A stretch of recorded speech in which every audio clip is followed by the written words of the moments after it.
Bonds hits one high. Hits it deep. It is out of here. 7:56. Bonds stands alone. Now Booker with Tucker on him. Throws it up for 8. Shot blocked by Antetokounmpo. What a block from Giannis. 17 seconds from Game 7 or from championship number 6. Jordan, open. Chicago with the lead. Minute remaining. And they're putting Curry in the pick and roll, trying to get him on Irving. Irving and Curry, one-on-one. Irving puts it up. It's good. Kyrie Irving from downtown. We're sending it in, Jerome. That's for damn sure. Yes. What is up, everybody? Welcome to Taproom Sports Podcast. I'm your host, Jordan. Stacks on stacks, lads. Joined with my guy, Mr. Aaron Kidd, live from Lynchburg, Virginia, late at night, almost 11:30. What's up, AK? How you doing tonight? Jordan, I'm doing great, man. As always, it's great to be on with you, and I know you're sweating out this Mariners game, and I'm sweating it out with you. So, hoping the Mariners can pull a win off for you, and hoping I can get this over 7.5. Glad I laid off the under. I was thinking the opposite earlier in the day, but glad I. Yeah, I mean it was wild that McClanahan really struggled, man, and it's very un-McClanahan like, but I feel like he was due for a little bit of regression here at some point. So it wasn't it was crazy to see, but not too crazy. Man, excited for our show tonight. It's been a horrible 3 days for me. I've had like probably my worst 3-day run of MLB ever, dude. So it is what it is. That's how it goes. We talk about it all the time, the ups and downs, and you kind of just gotta stay with it and grind it out, I guess. And you know, you have really hot heaters and you have really cold streaks, and it is. Well, we're gonna bounce back, AK. That's what I mean. But man, we have a lot to talk about. I do have to mention we are being brought to you by Tavour. Make sure to go to Tavour.com or download the Tavour app straight to your mobile device. Use promo code TAPROOM for $10 off your first purchase of $25 or more. That's craft beer delivered straight to your front door. You don't even have to leave your seat. What a noble concept. With that being said, AK, I texted you earlier, and a lot of things have got my gears turning this week. My main question that I've been asking myself, and you know, I asked Irv and Ben this on Sunday, but I wanted to talk about it with you, is who's the most disappointing Major League Baseball team this year? Is it the Cardinals, the Padres, or the Mets, or another team? But I think those are probably the three teams that everyone is probably most disappointed in. Which one to you is the most disappointing? If you're in the chat, let us know what your most disappointing team this Major League Baseball season has been so far. Well, it's definitely three teams that you never thought you'd be mentioning that we're talking about before the All-Star break are the three most disappointing teams. I know my wallet feels a little lighter after the Cardinals season that's been going on. I was really high on them coming into the year. You know, I think they're missing something. I don't know if the clubhouse needs a reset or, you know, if they're missing Molina that much or what it is, but Cardinals definitely feel that. But I actually, Jordan, I think I got to go with the Padres. And the reason why I say the Padres is because when you look at that top of that lineup, man, you would think you're looking at an all-star team, you know. Yep. And they just can't seem to put it together. And I will say, though, something that's really happened with the Padres earlier on in the season, they were a top 5 bullpen, you know, for like the first 2 months of the season. And now their bullpen has really started letting them down. And so the one thing they had still going for them, you know, they could stick around in games and be there at the end. You know, you had you know, a solid bullpen to back you up, kind of like a backbone. They've kind of fallen off, man, and they just don't play winning baseball. You know, you watch the game today and you got Grisham running across half the field, like he's running track and field, and I think he runs into Soto, and that gives up the first run. Eventually, gives up the first run, and ended up proving to be the what would turn out to be a game changing play. So, a little long winded answer to your question, but I figured the Mets weren't going to be as great as everyone else, expected them to be. I talked to a lot of people about that before the season, so I'm not surprised about the Mets at all. Verlander, Scherzer, they're both getting older. They're not healthy. The bottom half of that lineup just isn't very good. Yeah. But to answer your question, I've got to go with the Padres, my man. I didn't even mention the Mets, dude. I forgot to mention the Mets.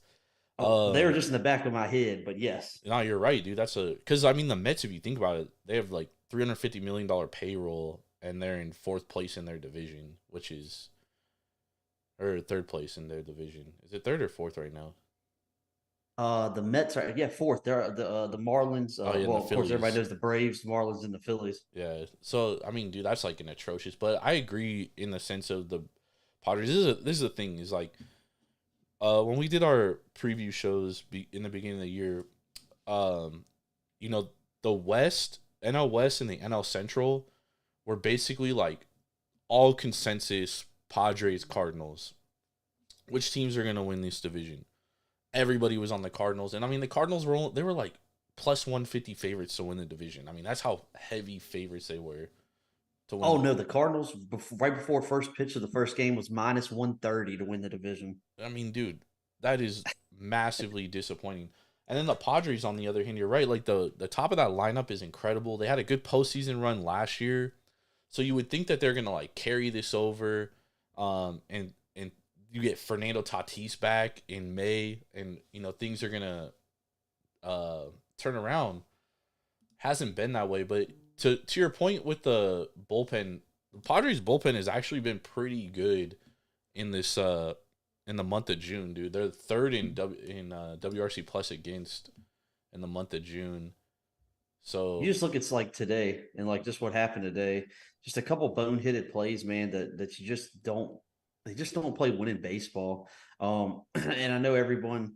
I know in our group text, me, you, and Irv, and I think he kept saying that he was expecting a Padres uptick. Well, I'm part of a couple group texts, and everyone was saying that. Yep. Okay, Padres are going to start reeling off 10 of 13 or whatever have you, 11 of 15. And I kind of fell into that trap a couple weeks ago where I'm like, okay, there's no way the Giants sweep the Padres, or there's no way this, that goes back to just handicapping 101, man. You can't go off of narratives. You can't go off of the eye test all the time. You kind of just have to take things for face value. And the Padres just aren't very good right now. I agree, but if you have a power rating system and you have this team rated high in the beginning of the year and they haven't been meeting that, like you're expecting that regression to at least meet halfway. It just hasn't met. But the biggest issue for the Padres this year has been their offense. Like their offense has been terrible.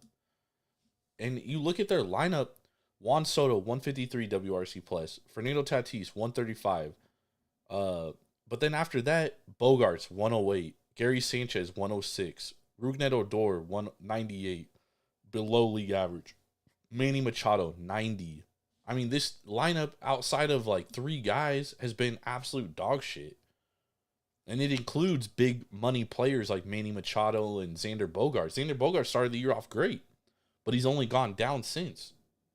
They're the worst team with runners in scoring position this entire season. They're batting under 200 with runners in scoring position with a lineup like this.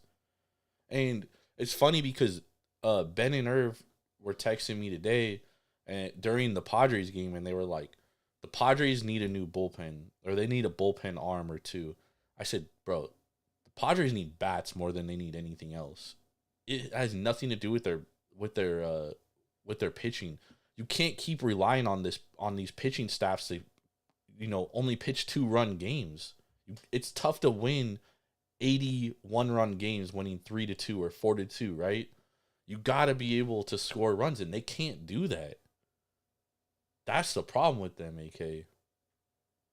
And that's why they're the biggest disappointment, is because if you told me in the beginning of the year their bullpen would be as good as they've been all year And you'd have Blake Snell, arguably a Cy Young candidate. He's really turned it on here. Michael Wacha has been great this year. I mean, you tell me these things and you show me Michael Wacha's numbers, I'm like, dude, Padres are winning 95 games. It's a complete opposite of that. They should have kept Jerison Profar. He's playing great in Colorado. Yes, he is. You know what I mean? And it's like they've made bad decisions. They should have kept Brandon Drury. They should have kept Josh. I know Josh Bell isn't playing that well, but I mean, he's still better than anybody else on that team. I just, it's crazy. And you go to look back and it's like, you know, they offered Aaron Judge, what was it, like $300 million or whatever it was, or $400 million. I forget how much they offered him. A lot of money.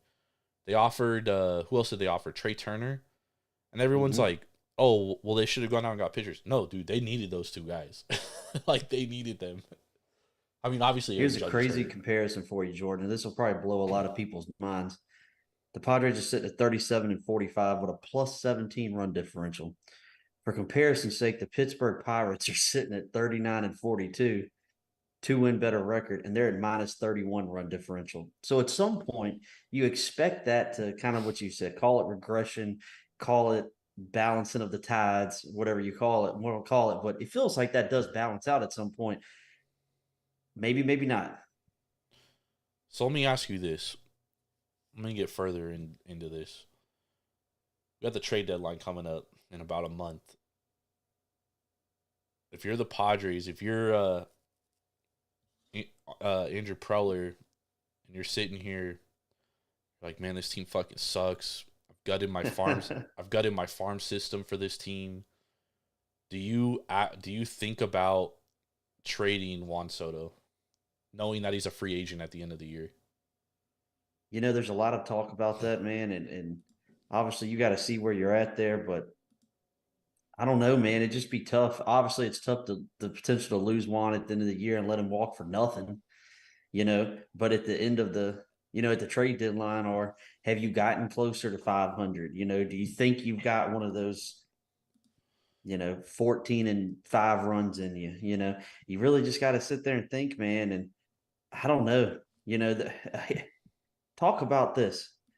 The Padres, I read an article the other day. It says the designated hitter has stopped hitting, right? That's not true. Shohei Ohtani's, things of that sort. But you look at this Matt Carpenter, who, if you follow baseball for years, Matt Carpenter's been around. He's always been a reliable bat, someone that feels like you get up there and pinch hit in the eighth inning for you. And, you know, he always delivers that hit that you need. The guy's batting 180 this year. Yep. The addition of Gary Sanchez, thought that would help. If anybody, I know I keep referencing the group text, but if anybody could ever listen to our group text, they would probably just, you know, think it was the best thing they've ever read in their life. But Gary Sanchez, I was very high on them picking him up. He comes out hot, starts swinging the bat well. But once again, they just can't put it together, man. And Matt Carpenter batting 180, you know, usually a reliable bat, kind of sums up where they're at. But hey, do you go out and get like a Jock Peterson? Well, they're probably not going to get him because inside the division. But, you know, I don't know. What do you think? Well, I mean, I look at the standings here, and they're 9 games back of the wild card right now. They're only 3.5 back of the third wild, or yeah, they're 9 games back, dude, of the third wild card. So they gotta jump the Cubs, the Pirates, the Brewers, and the Phillies. So it's like, it's not only do they have to play good ball, like they need other teams to, like, you know, not play good ball. So basically, for them to get into the wild card, AK, they got to go on like a 20-game win streak.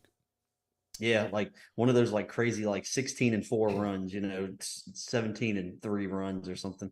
You know, some names to look at the deadline though. If the Cardinals are sellers, you probably have like a Tyler O'Neill. You'll have like I'm sure the Rockies be willing to sell at the deadline, like a Randall Grichuk. You know, some of those guys can still hit, man. You know, if anybody follows me, I love the Rockies in spots this year. It's kind of been a running joke on this show, but they've paid off for me. But anyways, if you're looking for some bats, man, there's going to be some bats out there. So it's like, hey, we've gone this far. Do we just give it one last go, you know, or do we let Juan walk? You know, you got to really kind of feel out where he's at mentally, and, you know, is he a guy like Aaron Judge that'll stay home or But that's the thing is that. But that's the thing too, is like they need to go out and make a trade today. because I don't know if this team will be around striking distance come July 31st. So I think that's the most important part, and it's like the problem with adding the third wild card is that a lot of teams are now, they think they're in contention, whether they are or they're not. I mean, you look at the AL too. You got Toronto a half game back of the third wild card. You have the Angels 1.5 back of the third wild card. You have the Red Sox 4.5 back, Cleveland 5.5 back, Seattle 5.5 back. And then after that, you got the White Sox, Detroit, Kansas City, and Oakland, basically bottom dwellers. Now, the White Sox are the most intriguing team because they have a lot of talent. You know, do they become sellers? Obviously, they'll definitely probably trade Lance Lynn and Tim Anderson. And Lucas Giolito. But do they consider actually shopping Lou Bob or Eloy Jimenez or Jake Berger or Dylan Cease, for that matter, guys that are under arbitration for a while, because they can get hauls for those guys. And that's another team. The White Sox, you know, they diminished their farm system, not because they traded guys, but because they called everybody up from that Chris Sale trade, right? Yohan Moncada, Michael Kopech and company. Look who the Reds got for Tyler Mahle last year. Who did they get? I mean, They got Spencer Steer. Who else? Ellie De La Cruz. Oh, they got De La Cruz for? I didn't know he was in there. Oh, wow. Yeah. Yeah, just a massive haul, man. I actually I'll take a second to look this up because it was huge. I was looking at this up the other day. It was Spencer Steer, and I'm pretty sure Ellie was in that haul. But neither. Oh no, I'm sorry. It wasn't Ellie. It was Christian Encarnacion Strand, who's going to be another great player for that Reds team. He's there. He's probably one of the best prospects in AAA right now. So they got him and Spencer Steer, which is huge. I mean, look at what Spencer Steer's doing right now. It's probably gonna be an all-star. Yep. I mean, look what that Reds team is doing. So you trade Tyler Mahle, which what has he done? I mean, he's hurt. Yeah. He's out for the year. You know what's funny is the Twins made a couple trades last year that I think they're probably scratching their head and regretting. You know, they traded Yennier Cano for Jorge Lopez. And they're probably looking back like, yeah, maybe we shouldn't have done that. And they traded Danny Coulomb as well. I mean, and it's quite interesting what Minnesota's doing up there. But it's gonna be a fascinating deadline. I think people, a lot of people think like there's gonna be a lot of movement. I don't think that's true because a lot of teams are in contention, and it's like the bottom feeders where teams are way out of it, like the Royals and the A's. Like they have nothing to trade really. The A's probably the A's have the Paul Royals will Blackburn. probably move Chapman. They already He's did. having a better year. They did. He got traded today to Texas Rangers. I missed that. Okay, well there you go. Yeah, the Rangers picked him up. The A's have Paul Blackburn. He might be the best starter available, to be honest, unless the White Sox decide to part with Dylan Cease or the Padres decide to part with any of their starters. But I mean, honestly, you know, you're a team like the Orioles, right? I hate to bring this up, and I know Mike Eliash is not going to do this, and he shouldn't either. But you're a team like the Orioles, and I mean, they've really struggled to hit in the last month, dude. They've really struggled, and they've come back to earth a little bit. Do you even consider trading for a guy like Juan Soto? You know what I mean? I just think about how much you have to give up, man. And I feel like the Orioles have kind of built that team, you know, through natural attrition. Yeah, no, there's no way they're gonna do it, dude. I'm just throwing it out there as like a fantasy. Hey, I hate to bring it up. What about your boy Brent Rooker? You know, he's probably a guy that could get moved. He's an unproven commodity, though. Like, yeah, he had a good month, and he's kind of like really fallen back to earth. So it's like, yeah, he might get traded, but I mean, you're not gonna get much for him. You know what I mean? I think the same thing, like. I think there's a lot of guys like that on the trade block. That's the thing is like, you know, you look at all these teams in contention, AK, like the Phillies. What do the Phillies need? They need starting pitching. Yeah. Right? That's tough to get because right now, who's going to be available? Paul Blackburn? He's probably going to Yeah, be and your. I think somebody like a Lance Lynn could get moved. We all know Shane Bieber's getting moved. We've said that since the beginning of the But season. do you really think that? Because I mean, the Guardians they're in first place in their division. Well, yeah. Once again, you're going to let a guy walk for nothing. I mean, I get both sides of it. Here's the thing: we want to play winning baseball, and we're in contention. But do we let guys walk that we know aren't coming back? Yeah, but at the same time, like you still need to, like you do that, and what is that telling your fan base? You know what I mean? Pittsburgh Pirates have done it for years. Yeah, yeah. Well, the Pittsburgh Pirates haven't been in contention like they are this year, and again, like I say that like teams like the Orioles and the Reds, like I don't think that they should go out and make crazy splash moves and gut their farm systems to maybe make a run this year because it might not be a possibility. And it's like what happens in the long run when you don't bring, like if they go trade for Juan Soto and the Orioles don't re-sign him, and you give up like a Heston Kjerstad and a Grayson Rodriguez for him. And you lose both those guys, and then you lose Juan Soto. Like that's why I know the Orioles aren't going to do that. Yep. But maybe there is a team out there, the Los Angeles Dodgers, maybe the Miami Marlins. Doesn't that feel like a Yankees move? It does, but I don't. But Brian Cashman, he's pretty. As much as people give him shit for, like he makes pretty marginal moves that make sense financially. There's a reason why he's been in that position in that organization for that long. It's not an easy position to stay in, or even grow into, I should say. He gets a lot of leeway too. He does. Because a lot of times, like you're a Yankees fan, dude. Yankees fan, you guys expect to win the World Series every year, regardless of who's on the team, dude. Yeah, me and you could be up there batting lead off and clean up, and we'd be expecting to win the World Series. Yeah.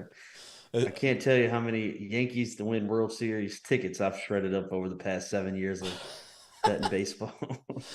I have a lot of. Actually, I have one this year. I can't wait to shred that one up. Actually, I have a lot of buddies that are Yankees fans, you included, and all they tell me every day is like, "Man, we're trotting out this fucking AAA lineup every day. Like, what the fuck are we doing, dude?" And I'm like, hey, "Yo, you've seen it. I've done very well back in the Yankees in spots this year, but also done very well going the opposite way when it's time to. So not afraid to fade them.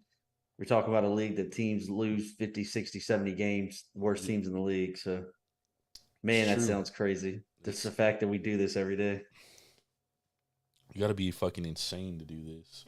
You have got to be. I mean, it's a pretty special gift to have if you're able to do this every day. I don't know if I would call it a gift, dude. I would probably. And when I say a gift, it's like when you were bad all year and you were 9 and your parents literally gave you coal, but they wrapped it up in a present for you. So you had like the excitement of opening the present just to be like let down. There's another run for you, AK. 4-3. Yep. Glad I didn't play the under. Whether it goes over or under, I'm just glad I didn't. I started looking at it, and I'm like, man, this under is just keeps getting juiced and juiced and juiced, and it closed like under 7.5 or like plus money, like plus 105, plus 108 somewhere. I'm like, okay, kind of see how this game's going. I mean, who knew Bryce Miller was going to get hurt though? He was dealing, dude. Yes, he was. He was dealing. Speaking of the Yankees, man, no hitter against your Oakland A's, the longest streak in MLB history. Yep, broken. Yeah, perfect game. Not only a no hitter, but it's probably the worst perfect game in the history of MLB because no one really cares about it because Domingo Germán, he's the first pitcher in MLB history to give up 7 or more runs in his previous start and pitch a no-hitter. And he didn't only do it in one start. He did it 2 starts in a row before that. He's also been ejected twice this year for sticky stuff. And he's a known woman beater. So I don't think it's really getting celebrated too much.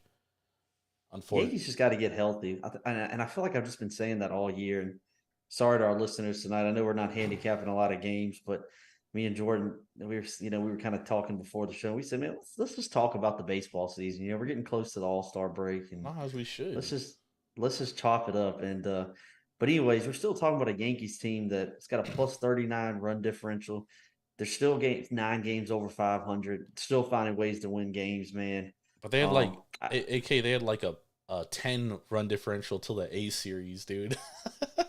Well, it all plays out just like we said earlier about the Padres. You always expect it to play out the way it should. So, but no, honestly, I think this Yankees team just finds ways to win ball games, but they've got to get Judge back. They've got to get Harrison Bader to stay healthy, man. He's such an X factor on that team. If you remember a couple weeks ago when he came back that first game, I was on the Yankees that next day, and one of my handicaps, one of my angles was Harrison Bader's coming back. He's going to make a difference. And he did. We beat the Mariners. I think it was like 3-1 that game was. Harrison Bader drives in the first 2 runs of the game, Yep. like a 2-run double. That's what he does. He hits the ball. And so he's being missed more than people know. DJ LeMayhew's got to get right. They got to find a way to get something out of Josh Donaldson. And now got to worry about getting Anthony Rizzo back because he's got a little hand injury going on now. So Yep. they've got to get healthy, man. And needs to happen rather sooner than later. Josh Donaldson, the craziest stat of the Major League Baseball season. Bro has like 9 hits and 7 of them are home runs this year. That is insane, dude.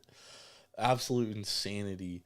Yeah, I mean, I honestly taking a stab at the Yankees 15-1 to win the World Series, like I don't think it's a bad idea because you look at how the AL is like shaping out, like there's a good possibility the Orioles might miss the playoffs. As much as I love my Orioles, I say, but Camden Zone. that team has a lot of flaws, dude. Like, and you're starting to see it now. Like they can't hit very well, and like you're seeing teams like not even take Adley serious because he has no protection in the lineup, and Cedric Mullins getting hurt might have a lot to do with their offensive struggles. He hasn't really come back to form yet. But, man, dude, that team is just not good. And outside of Yennier Cano and Felix Bautista, the bullpen is absolutely atrocious. Can't be trusted. And their starting pitching is all keep it real. It's dog shit. Outside of Tyler Wells and Kyle Bradish, I mean, you never know what you're going to get in the rotation from night to night. Kyle Gibson, man, talk about being hot and cold too. Yeah, but I mean his numbers were like due for regression, dude. Like he pitches to contact way too much. He doesn't get a lot of swings and misses. And that's cool if you're getting a lot of ground balls, but that's kind of the issue with not Kyle Bradish. That's kind of the issue with Dean Kramer too, is like he gets a lot of fly ball out. So if the weather, like it was tonight, was humid, ball's gonna fly. It's gonna carry out. And so it plays against him, and they got to go get a starter. But what's the cost of getting a starter? Might be too much. And then John Means. Yeah, when and here's the crazy thing is Baltimore's offense at the beginning of the year was raking. I mean, they were hitting the ball well. They were, just winning ball games, finding ways to win ball games, coming from behind.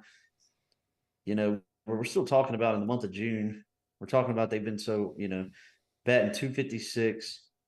They have a 172 ISO and a 105 WRC plus, right at league average. So, they can find a way, man, to get an uptick going, get some starting pitching going on. We know they have probably the 2 best relievers in baseball right now, or 2 of the better ones. Yep. So I'm still not sold on them not making the playoffs yet. I know that's kind of become like the trendy Twitter bet, if you will, but still not sold on that. I still think they're a pretty good ball team. All good teams, all bad teams. Everybody goes through slumps. It's just about how you pull yourself out of it and how you respond. Yeah, but I mean, like, there's that saying that you're only as good as your next day's starter, and that's the problem. Is other than Bradish and Tyler Wells, like they're just throwing junk out there. Kramer, Gibson, just not reliable starters at all. That's my concern, and they definitely gotta go get a starter, bro. They have to. Yeah, they've got to get starting pitching and maybe get another bat in the middle of that lineup, like a 6 hole. somebody like a Harrison Bader when he's healthy for the Yankees. Like in that 6 hole, it's huge. Or just, call up Colton Cowser, who's raking in AAA, who's one of the top prospects in baseball. You've been like calling for that for months, and they just haven't done it yet. They calling for Jordan Westbrook too, and he gets called up and he's fucking raking, dude. It's like, why did we wait this long? What was the reason? So everybody knows me and Brian Power have a 19-1 ticket on the Reds to win the NL Central. And a lot of good, sharp people are saying basically what's going on with the Orioles right now is going to happen to the Reds at some point. They're a young team, young teams that don't necessarily have great starting pitching. They find ways to go through slumps harder than other teams. It's the young factor, they call it. They haven't been through a 162 baseball season, blah, et cetera, which is all great stuff. But look at what the Diamondbacks are doing, man. And I know the Diamondbacks last year and the year before. Perfect example last year with the Diamondbacks. Diamondbacks, if you remember, started off very hot. They kind of tapered off down the end, but they had a couple of injuries come around. They weren't playing Corbin Carroll every day. A lot of things played into that. I don't see that happening with the Reds or the Orioles this year. I still think they're both very good baseball teams. And I'm gonna be honest, I'm very glad to be holding a 19-1 Reds ticket, mostly because that division is terrible. It's just complete dog shit. Yeah. And they're gonna get their pitching back. They're gonna get Lodolo back. They're gonna get Hunter Green back. Hunter Green's supposed to be back for the All-Star break. So has Ben Lively. So they can get some pitching back, man. Ashcraft seems to be getting healthier and pitching better. It's not a bad lineup, man. With Lodolo, Green, Ashcraft, Lively, and even somebody like a Weaver. I mean, I do agree that, like, at some point they're, like, Matt McClain and Spencer Steer, like, they have to get figured out. Major League Baseball teams do it. But at the same time, it's like the difference between the Reds and the Orioles is that the Orioles are holding back their top prospects. Like, they just called up Jordan Westbrook. Adley was up in the league last year. Gunnar Henderson got called up last year, right? And then Gunnar went through, like, a little slump to start the year, and then they started, like, sitting him against lefties and didn't really let him work himself through it. And now they're finally, like, he's raking, and they're finally like, okay, like, we're going to let him play through any slumps he has. And then they finally call up Jordan Westbrook. Like, this is things they should have done. Like, that's what the Reds are good because they have good top prospects, and they're all getting called up to the major leagues. Why isn't Mike Elias doing that with the Orioles? It doesn't make any sense. Like, you're sitting here and telling me that Colton Cowser isn't a fucking better option in the outfield than Aaron Hicks. You know what I mean? And, like, Ryan O'Hearn, cool story, dude. He came up, he was raking for like 3 weeks. Now he's not. You know what I mean? Like, he is literally a jag. Yeah, just another guy in Major League Baseball. You know what I mean? Like, he's a dude that's like a 30-year-old rookie for a reason. So what's the point of holding your top prospects back? Like, I just don't understand that. I don't see it. I don't see any reason for it. It's working with the Reds. The Orioles have more top prospects, top 100 prospects, according to MLB.com, BaseballAmerica.com, than anybody else. Get these kids up. Let them play, dude. If you make a run, you make a run. If you don't, you don't. You know what I mean? Well, but let them play. To your point, if you let them play, man, everybody always talks about experience. Well, how else are they going to get experience? Getting experience in AAA only elevates you to a certain point. high, a certain ceiling, if you will. Then it's time to take it to the next step. And you don't know if you're going to take it to the next step unless you're in the show. Yep. We can sit here and talk about it all day long. And maybe it doesn't happen. Maybe it doesn't work. Saw with Corbin Carroll last year. I wanted him to play 140 games last year, but he didn't. Yep. And I guess it worked out for the Diamondbacks. Look where they're at now. But I agree, man. It drives me loony. I kept waiting for the Reds to call up Ellie De La Cruz. They should. What if they would have called him up a month earlier? Yeah, I mean, he drove a spark into that lineup for sure, dude. And I talked about it on the show, and I talked about Spaces, talked about a lot, but Spencer Steer and Matt McClain are also parts of that backbone too, man. Those are young guys that are. Spencer Steer is really hitting the ball right now. Yeah, he's. I mean, like I said, he probably should be an all-star this year for sure. It's just baseball is it's fascinating, dude. And like I sit here and I'm like trying to tell Mike Elias what he should do for his job. Like he hasn't won a World Series as a GM or anything, but you know, it. I just it's just mind boggling to me, dude.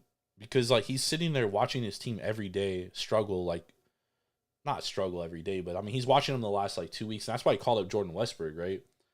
He's watching them like we are, and I'm just sitting here. I'm like, dude, like you got these kids in fucking AAA just fucking raking, dude. Like, fucking call them up, dude. Like, why do you keep throwing Jorge Mateo and fucking Ramon Urias out there every day? Like, dude, those dudes are not that good. They're Jags, and I wanted, dude. The A's traded for Jorge Mateo, right? In the Sonny Gray trade. I wanted Jorge Mateo to be great. Great athlete, elite speed. But the dude can't get on base. And what good is your speed if you can't get on base? It's useless. It's like Billy Hamilton all over again. You know what I mean? Like, Jorge Mateo at this point in his career should just be a pinch runner. Like, he should be a utility guy that's out there to, like, maybe give a guy a day off every week or so and just be a pinch runner in serious time of need. But trotting that guy out in shortstop every day, I mean, it's just Mike Elias, what the fuck are you doing? Anyways, should we get to some games real quick? Yeah, man. Let's do it. We'll give the viewers the speed run today. Or before we get to that, should we talk some futures, some World Series futures? Yeah, sure. All right. So before we get into the futures, in your opinion, who's the best team in Major League Baseball right now? Man, if you ask me that question right now, it's hard not to say the Atlanta Braves. They're playing very good baseball. When you talk about hitting the ball, man, you got a team this month of June 1st to June 30th, 144 WRC plus. Raking. Batting well over 300. Got an ISO of 249, man. They just find ways to win ball games. That lineup, trying to remember. I guess it was week 4 last. I was on them against the Phillies in a game that a lot of people was on the Phillies. If you remember, me and you kind of talked about this game before, and we always joke about the whole world's on the other team, right?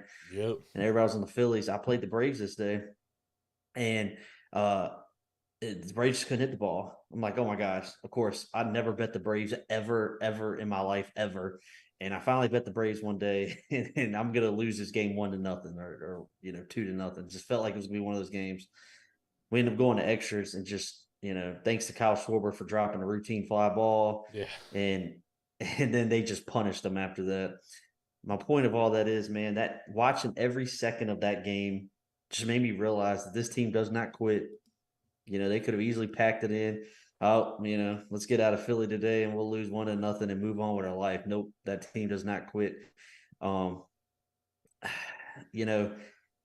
feel like the Dodgers are always there, and I know everybody talks about the Dodgers having a down year. Their bullpen's trash. Bullpen's actually been pitching a lot better for people that have been actually paying attention. But yeah, I mean, I got to say the Atlanta Braves right now. And I know the Tampa Bay Rays, there's an argument for them. There's an argument for a lot of teams. But just to answer your question with the answer, Jordan, Atlanta Braves. Yeah, it's the Braves, and it's by a long fucking margin. They have 12 guys on their roster over 100 WRC plus. That's nuts, dude. The Padres have 4 guys. The Braves have 12. That's the difference. Like, the Braves are they're so deep, dude. Like, Ronald Acuna Jr. is the MLB, the Major League Baseball, the MVP. I mean, it would take him missing the entire rest of the season for him not to win MVP at this point. I don't even know what his odds are. It's probably minus 225, though. Has to. Yeah, it was minus 190 last week when I looked. Yeah, it's insane. Sean Murphy, absolutely fucking raking, dude. Matt Olson, the funny thing is like, there's no like batters off in this lineup. If you're a pitcher, dude, it's like every guy can fucking hit a home run at any point, dude. So it's like you have to like treat it as such. And I think that's so dangerous, dude. This team reminds me of that Cardinals team back in the day that had like Scott Rowland, Albert Pujols, Larry Walker, like all those Hall of Famers, dude. Like that lineup that was just riddled with Hall of Famers. That's what the Braves remind me of this year.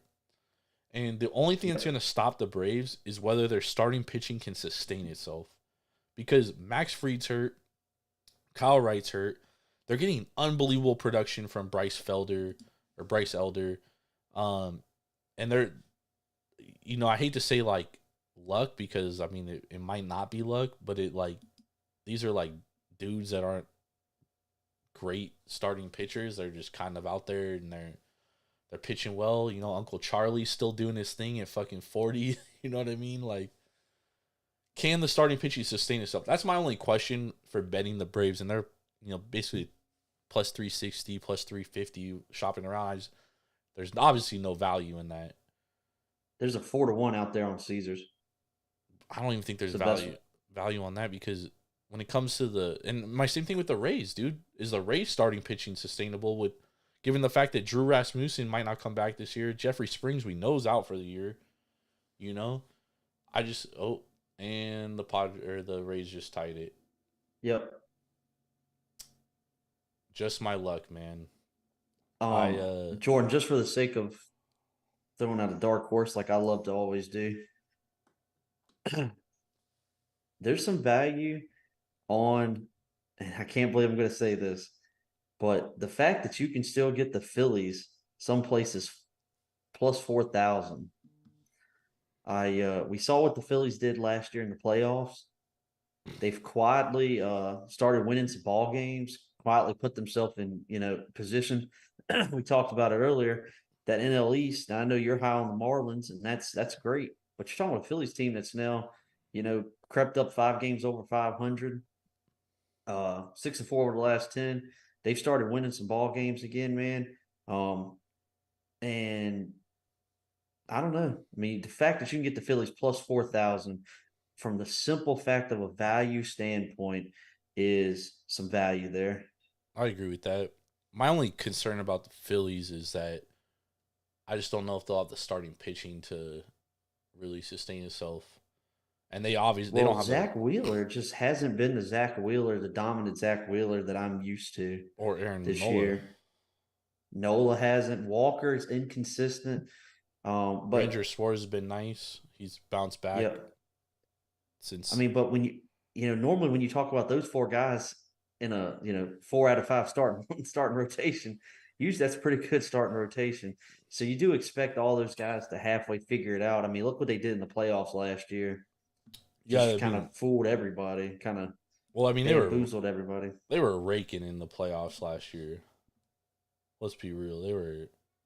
They were killing. They were just hitting everything, and then their pitching kind of like tailed off because they got tired. You could tell they got tired too. Like Zach Wheeler even had to miss a start in the World Series because he had arm fatigue. And it was at that point I was like, man, they have no chance of beating the Astros. It's over. I mean, that's not a bad play, though. Future, and I think you do too, Jordan. But so I'm sorry if I'm speaking for you, but on the Blue Jays, about plus 1,800 is where I'm sitting around. Yep, me too. So, I that team is so inconsistent, man, and I don't even want to talk about that team right now. I've been so frustrated with that team, but I still think if they can you talk about somebody that needs some relief pitching, they need some relief pitching, and they need a bat. Somebody at that, 7th spot that can really clean some things up for them because, my God, can they not hit with runners in scoring position? Haven't been able to for 2.5 years. I feel like we've been talking about that for, years now. Yeah. No, you're right, AK. Dude, that's how it's been. That's the Blue Jays' problem, and, they really need Vlad to heat up. They need Vlad to be Vlad. If Vlad isn't Vlad, I don't think there's anything you can do to fix that team, unfortunately, because he was such a big part of what made them good, and he hasn't been as good as he was 2 years ago, let alone last year, where he wasn't as good as 2 years ago.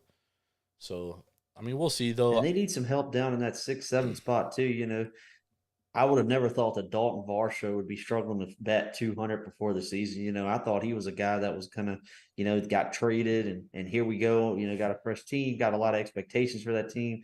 Thought he would definitely step up and play better than what he's batting too. And, even George Springer, man, he's still inconsistent this year. I feel like Just he's that always whole hurt, team's dude. inconsistent. He's always hurt, yeah. And then that would be a team though that I'd look to maybe be a buyer at the trade deadline that we haven't talked about. Absolutely. I could see somebody like a Lance Lynn going to them. Imagine Dylan Cease going to that Blue Jays team, Jordan. That would be, especially with Manoah's. Who knows when he's going to come back or if he's going to come back this year? Who knows? So, what a story, man! Yeah, it's unbelievable. Like it was funny when we were like all making money on fading him at the beginning of the season, but now it's just kind of become like sad, if you will. Yeah, bro, he was so good last year, and then it's like he just couldn't figure it out this year. And we joked about him being overweight might be an issue and stuff, and at this point it might be mental. Remember Ricky and Keel?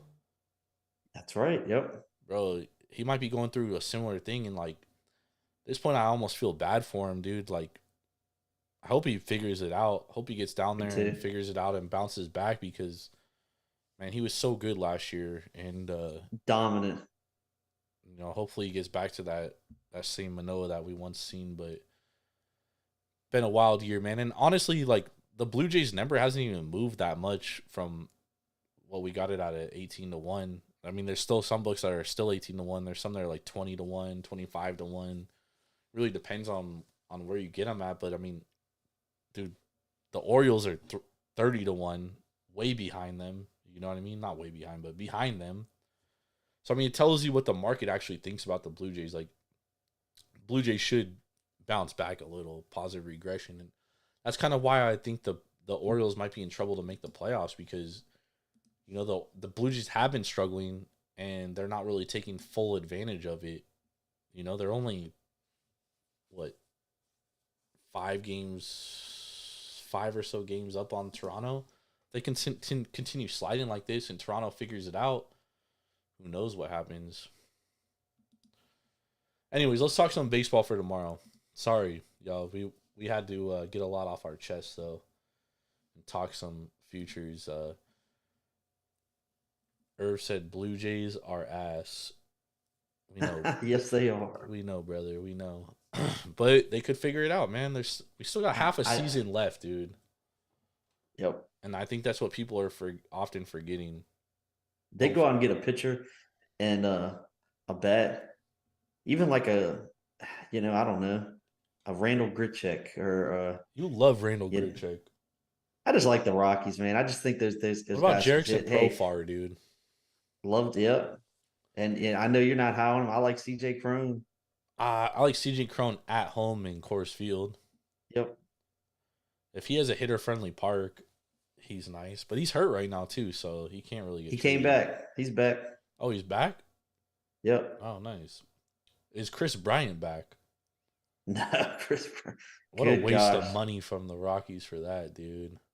Yep. That is unbelievable.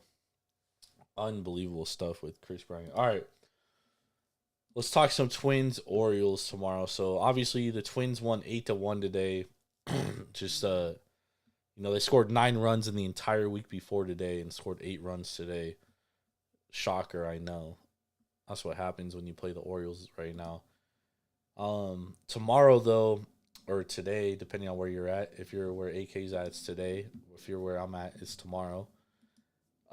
We got Bailey Ober on the mound. He's 4-4 for the Twins. 2.97 ERA, 1.02 WHIP.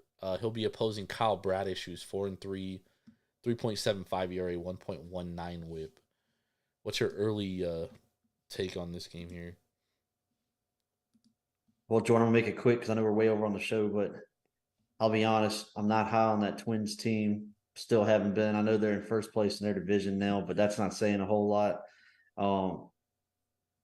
Bradish has been pitching well for that team, and at some point that team's going to figure it out again. So I would definitely be hard pressed to fade the Orioles tomorrow. Yeah, I think it's a good bounce back spot for him. Kyle Bradish has been nice, and honestly, you look at his slider this year. I mean, one of the best sliders in all of baseball, and he's getting a lot of swings and misses on it. Also, his curveball as well. Kyle Bradish, that is. And honestly, the Twins are one of the worst slider hitting teams in all of baseball, which is something to keep an eye on. So I do like the Orioles to bounce back here. Hopefully they don't wear their City Connect jerseys, because every time they wear those, they fucking lose. But Kyle Bradish, on the other hand, just a little bit more on him. 3.75 ERA, 3.96 xFIP, so his underlying numbers are pretty relative to his ERA. He doesn't give up a lot of fly balls. 43% ground ball rate, which is really good. And then 28% hard hit rate. So he doesn't give up a ton of hard contact, which I like. So I like the Orioles to bounce back here tomorrow, AK. I think that it's a good spot to back them, especially after getting blown out like they did today and kind of embarrassed, dude, to be honest. Hopefully they have a team meeting and figure stuff out. I think it's a great spot for the Orioles, man. Orioles still one of the best teams in Major League Baseball, 3 overall after a loss. 20-10 on the season after a loss. Minnesota Twins on the flip side of that, one of the worst teams in Major League Baseball after a win. So when you're looking at a pure number standpoint, pure trend standpoint, definitely look like it's a spot for the Baltimore Orioles. I think you can find that line somewhere around -140 seems to be a consensus line, and I have a feeling that line may move overnight. So if you like the Orioles, I definitely suggest playing that right now.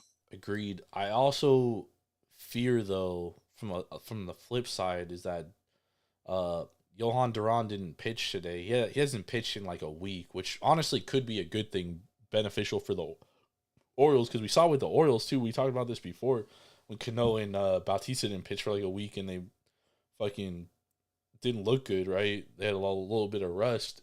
Same thing could happen for Duran, to be honest, but he will be available tomorrow, which is a little bit concerning, but I like them to bounce back. All right, Astros Rangers. We got Hunter Brown, 6-4 on the year, 3.62 ERA, 1.2 WHIP, going against Eovaldi, who's 9-3, 2.82 ERA, 1.1 WHIP even. Currently Texas -134, Houston +114. This is via FanDuel. Totals at 8. What do you think about this line here? Also, Texas lost tonight 5-3 for those wondering. Wonder if Chapman will be available tomorrow. Everybody says the Rangers we've all been expecting regression for them, and it's hit a little bit, man. You're talking about the team that's 4-6 over the last 10 now. But still in the month of June, 129 WRC plus as a team. I got that second best in Major League Baseball to the Atlanta Braves. Yep. Still batting close to 300. Those bats are they're gonna come alive, man. John Gray got knocked around a little bit tonight. I actually think this is a perfect spot for the Rangers, man, and a little letdown spot from the Astros, who on the flip side have been on an uptick. After they took that series against the Dodgers. Unfortunately, I was on the Dodgers Sunday night. Dodgers come all the way back, tied up, and just to lose the Astros in extra. So, I'd definitely be looking to. If I was playing this game, I'd definitely be looking at the favorite here as well. My fear. My one thing for this AK is that like the Astros are sitting here, they're like 4 games back, and they're just like, they're obviously the more experienced team. They've won World Series and stuff, and they're like, we take this series and we're like right back in the division race, right? And I feel like they kind of played like that tonight. I also like the way they've played the last week. Like they're really bouncing back, and they are fighting, dude. They're not taking games for granted, and they're really getting into it. And Hunter Brown has been great this year. 3.62 ERA, 3.13 xFIP. Eovaldi, on the other hand, I was looking for regression. It finally came. 2.82 ERA, 3.47 xFIP, 3.61 Sierra. He's given up 35% hard hit rate, which has only gone up in the last month. He's given up a lot of hard contact.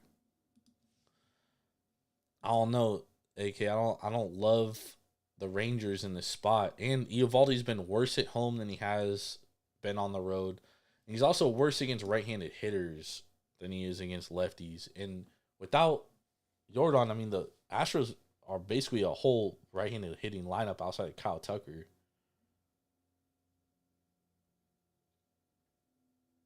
Kind of like the Astros here. I'm not gonna lie. I just this Rangers regression was due. It was. We all talked about it. We talked about it we actually expected it sooner. Yeah. We were kind of waiting around for it. And then it finally came, but hey, I still think they're a good baseball team. Garcia's still hitting the ball really well. And Evaldi, man, God, talk about a bounce back type of year for him. Oh yeah, he's been great. I also don't love the Astros bullpen either. Yeah, look what happened actually on that game that I was on the Dodgers Sunday night. The bullpen comes in and lets them get right back in the game. Yeah, his name's Lets Rafael Montero. Yeah, what a turkey tosser, man. My Lord. He was so good last year too, which is like so mind-boggling this year, dude. Like just a total opposite of last year. But yeah, I do lean the Astros there. I do lean the Astros. We were going to talk some more games, but I need to get AK out of here. It's hella late where he's at. So let's just get to some best bets real quick, AK. Let's go, y'all. What do you like, Jordan, tomorrow? I'm going to be honest with you. I really like, not that I would ever lay this. This is not a best bet, but as bad as we've talked about the Padres, as high as I am on the Reds, I do actually really like the spot for the Padres tomorrow, but obviously would never lay that kind of juice or never give that out as a best bet ever in my life. But I will toss that out there that I think the spot is the Padres tomorrow. If they don't win that game, and that is a back against the wall. They know they got to win the game. And I think you're going to get a maximum focused effort from the Padres, which is half the problem. They need a focused effort. They're only what are they at right now? Minus 155? Yeah, and I'm not giving that out as my best bet. You know me with juice, but this is kind of at the top of my threshold, man. I know you like the Astros, and I hate being on the opposite side of you, but I really like the spot for the Rangers tomorrow. So Rangers, I actually found it at minus 131. So that's what I'll give it out at minus 131. Rangers money line best bet. Well, I mean, I didn't get to the window with the Astros. I'm just saying I lean the Astros. You already know where I'm going. Birdland, baby. Minus 130. Let's go. Lock that shit up. I completely agree with that as well. I think the Orioles take care of business tomorrow. We're back in Bradish. We always if you are new to the show, there's one thing I do every single week. I back Kyle Bradish and I back Tyler Wells, and I will never ever ever bet against those two. Ever. I just have an affinity for them. Can we just go ahead and say it too? It's like almost like an auto fire. Whoever loses this game between the Mariners and the Rays tonight, it almost just feels like we have to come back with whoever loses. Yeah, kind of. It also depends on, like, I feel like both bullpens are going to be taxed, so I feel like no matter who wins this game, we, like, take the over tomorrow. Yep, that's a perfect way to look at it. Probably first 5 under, total game over. It just feels like one of those games where Kirby just steps up and just like pitches a 7-inning masterclass. We're talking about George Kirby again. I mean, it probably does, because every time he has a bad outing, he like has a great outing his next start. So you could be onto something. He was great last year at home. This year he's kind of been up and down at home, but he has faced a lot of tough opponents at home this year. So I mean, he might be onto something. It's just gonna be crazy because I mean the Mariners had to burn through their bullpen because they lost Bryce Miller in the 4th inning, dude. So, like, now, who knows what their bullpen's going to look like tomorrow. Matt Brash pitched 2 innings. Fucking Gott pitched an inning. And the Rays pitch a bullpen game every fucking 3rd day. So, it's like, I don't understand So does the San Francisco Giants, it feels like. Yeah, I don't understand how either of those bullpens, like, their arms are still attached, dude. It doesn't make They're any like sense trotting to me. Sean Manaea out in like the 2nd inning every day. I'm like, what the fuck is going on around here? And it works, dude. Honestly, a great point, AK. Sorry to keep you a little bit, but these bullpen games, I think most of the time, like the market and the average bettors, like, oh, they're throwing a bullpen game, like it's an automatic L. I actually think it's the opposite because the manager can mix and match inning to inning. Yep. You know what I mean? And it's like I've been learning that this year, especially. Like it's almost like if you auto bet a bullpen starting team, you basically win like I'd probably say like 60% of the time. I don't know the actual numbers, but it feels like that.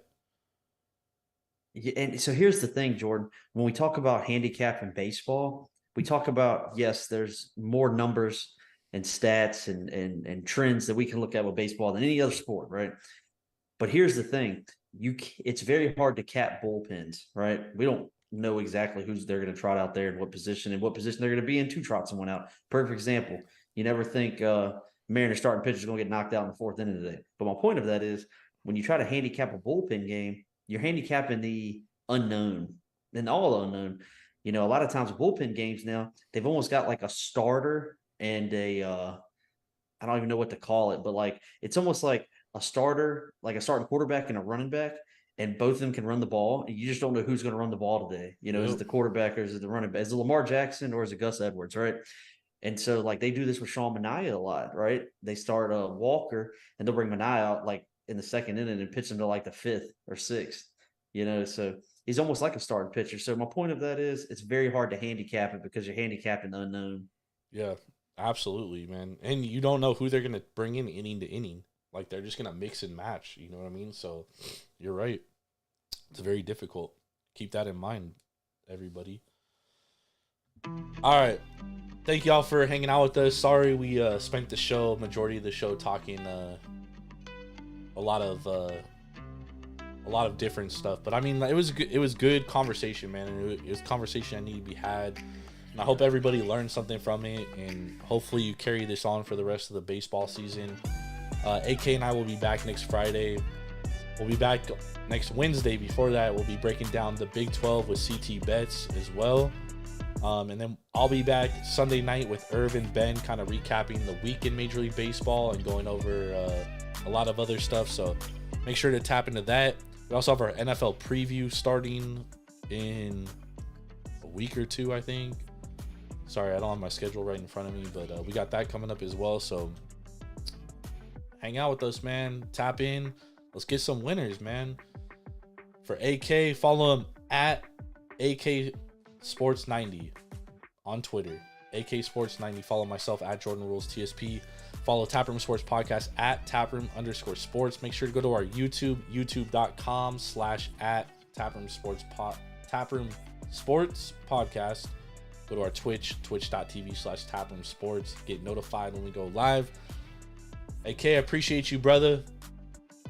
Jordan, appreciate you always, man. Look forward to having our good friend Chris Thurston on with us on Wednesday to talk some football. So let's get it. Yes, sir. I cannot wait for college football, AK. I'm ready. I'm so ready, dude. I'm so over baseball. Baseball is one of my favorite sports. I'm so tired of betting it, man. All right, y'all. We love y'all. It probably is my favorite sport, but my God, I hate betting it sometimes. Hey, everybody have a great weekend.